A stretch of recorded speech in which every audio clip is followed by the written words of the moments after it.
About life के नाजरीन खुशामदीद। एक दफ़ा का जिक्र है कि चीन के दूर दराज देहात में 5 चीनी भाई समंदर के किनारे एक छोटी सी झोंपड़ी में अपनी माँ के साथ रहते थे। वो सब हम शक्ल थे और बिल्कुल एक जैसे ही दिखते थे। इन सब चीनी भाइयों में कुछ ऐसी खसूसियात थीं जो और किसी में नहीं थी।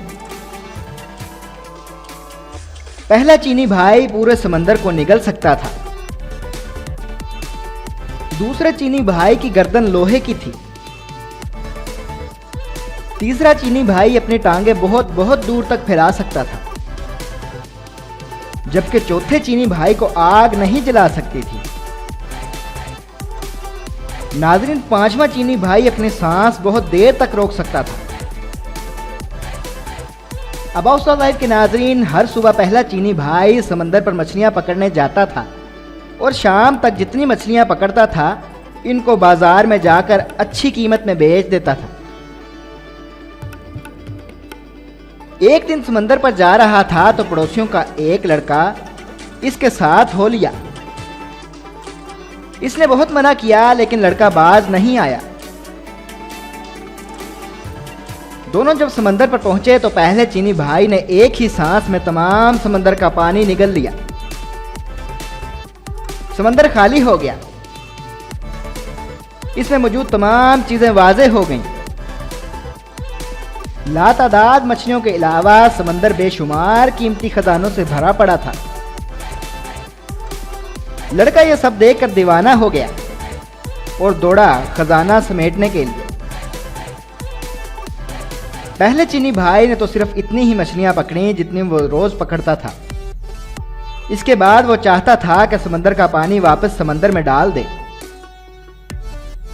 इसने लड़के को आवाज दी लेकिन लड़का कभी एक चीज उठाता कभी दूसरी जानिब लपकता। इसे कुछ सुनाई नहीं दे रहा था। इधर पहला चीनी भाई अपने मुंह में इतना ज्यादा पानी उठाए हुए था कि थक गया था। बस बहुत हो गया लड़के, अब वापस आ जाओ।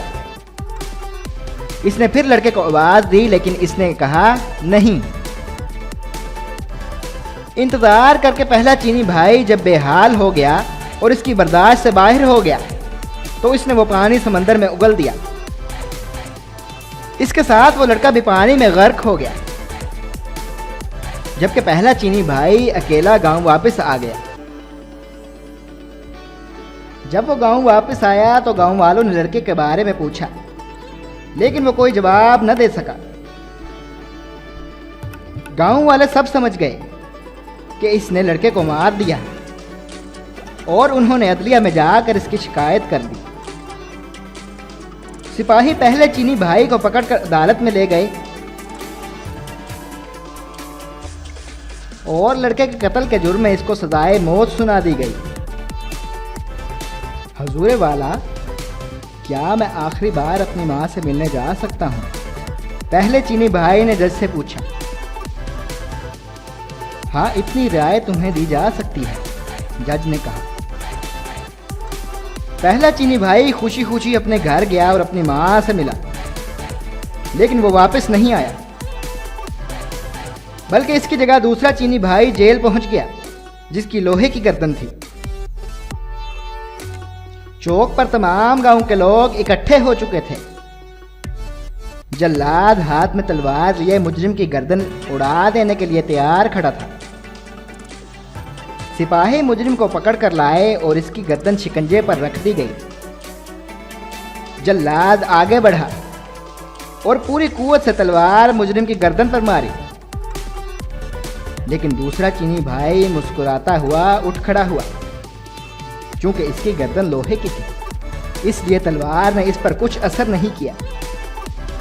यह देखकर गांव का हर शख्स सख्त बरहम हुआ और इसको मारने के लिए कुछ और तरीका सोचा। फिर जज ने फैसला किया इसको समंदर में डुबोकर मार दिया जाए। अगली सुबह सजा से पहले दूसरा चीनी भाई जज के पास गया और बोला, जनाबे वाला, क्या सजा से पहले मैं आखिरी बार अपनी माँ से मिल सकता हूँ? जज ने कहा, हाँ, ये एक रियायत तुम्हें दी जा सकती है। वो इजाज़त मिलते ही खुशी खुशी अपने घर की तरफ चला गया। लेकिन अगले दिन वो वापस नहीं आया, बल्कि इसकी जगह तीसरा चीनी भाई जेल वापस आ गया, जिसकी टांगें लंबी होती जाती थीं। इसकी सजा की तैयारी होने लगी। सारा गांव समंदर के किनारे जमा हो चुका था। सिपाही इसको कश्ती में बिठाकर समंदर के दरमियान पहुंच गए, जहां पानी गहरा था, और तीसरे चीनी भाई को उठाकर पानी में फेंक दिया। तीसरा चीनी भाई जब समंदर में गिरा तो इसकी टांगें लंबी होने लगी, लंबी लंबी और बहुत ज्यादा लंबी हो गई कि समंदर की तह से जा लगी और वो डूबने से बच गया। इसका मुस्कुराता हुआ चेहरा देखकर सिपाही और तमाम गांव वाले आग बगोला हो गए। इस बार उन्होंने फैसला किया कि मुजरिम को आग में जला दिया जाए।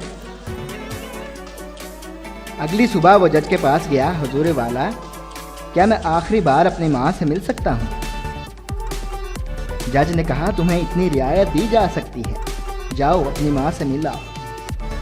वो खुशी खुशी अपने घर की तरफ दौड़ा, लेकिन मां से मिलकर वापस नहीं आया, बल्कि इसकी जगह चौथा चीनी भाई वापस आ गया।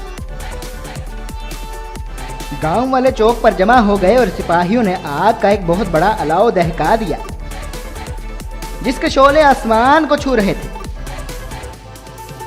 फिर चौथे चीनी भाई को इस आग में धकेल दिया गया। आह, कितना सुकून मिल रहा है, चौथा चीनी भाई मुस्कुराते हुए बोला, क्योंकि इसको आग जला नहीं सकती थी। आग और तेज करो, लोगों ने चिल्ला चिल्ला कर सिपाहियों को कहा, और उन्होंने आग को ज्यादा तेज कर दिया। चौथा चीनी भाई खुशी से बोला, आह, कितना मजा आ रहा है। गांव के लोग ये देखकर सीख पा हो गए।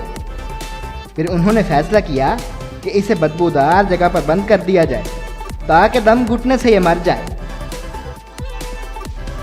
तो नाजरीन, अगली सुबह फिर वही माजरा हुआ। चौथा भाई जज के पास गया। हुजूर वाला, क्या एक आखिरी बार मैं अपनी मां से मिलने जा सकता हूं? जज 20 बार गुस्से से बोला। इजाजत मिलते ही चौथा चीनी भाई दौड़ा दौड़ा अपने घर गया, लेकिन वो अपने मां से मिलकर वापस नहीं आया, बल्कि इसके जगह इसका पांचवा चीनी भाई आया। सारा गांव चौक पर इकट्ठा हो गया। एक बंद कोठरी में बेशुमार बदबूदार और जहरीली जड़ी बूटियां इकट्ठी करके जला दी गईं, और पांचवें चीनी भाई को इस कोठरी में फेंक कर ताला लगा दिया गया। सारी रात तजस्सुस में गांव वाले कोठरी के बाहर बैठे रहे। सुबह को जब सिपाहियों ने इसकी लाश निकालने के लिए दरवाजा खोला, तो पांचवा चीनी भाई मुस्कुराता हुआ बाहर आया।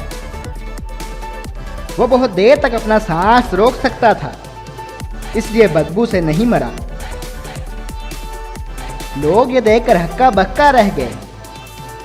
जज आगे बढ़ा और बोला, हमने तुम्हें हर मुमकिन तरीके से मारने की कोशिश की, लेकिन तुम हर बार बच गए। इसका मतलब है कि तुम बेगुनाह हो, लिहाजा तुम्हें इस जुर्म से बाइज्जत बरी किया जाता है। अब तुम आज़ाद हो। तमाम गांव वालों ने भी जज की इस बात से इत्तेफाक किया और इसका पीछा छोड़ दिया। वो खुशी खुशी अपने घर की तरफ दौड़ा, जहां इसकी माँ और चारों भाई इसका इंतज़ार कर रहे थे। अबाउट स्टॉक लाइफ के नाजरीन, अगर आपको हमारी वीडियोस अच्छी लगती हैं तो चैनल को सब्सक्राइब करें, ताकि आप मज़ीद इस तरह की वीडियो से फ़ायदा उठा सकें। नाजरीन, आप हमारे चैनल की वीडियोस को अपने अहलो अयाल के साथ भी शेयर कर सकते हैं, क्योंकि हमारा कंटेंट फैमिली कंटेंट है। बराए मेहरबानी अपनी राय से आगाह किया कीजिए कि आप किस किस्म का कंटेंट पसंद करते हैं, ताकि हम इस पर काम कर सकें। आपकी राय का इजहार और आपके कमेंट्स अबाउट स्टॉक लाइफ की टीम के लिए हौसला अफजा साबित होगा, और हम अपने काम को बेहतर से बेहतरीन करते चले जाएंगे इंशाल्लाह।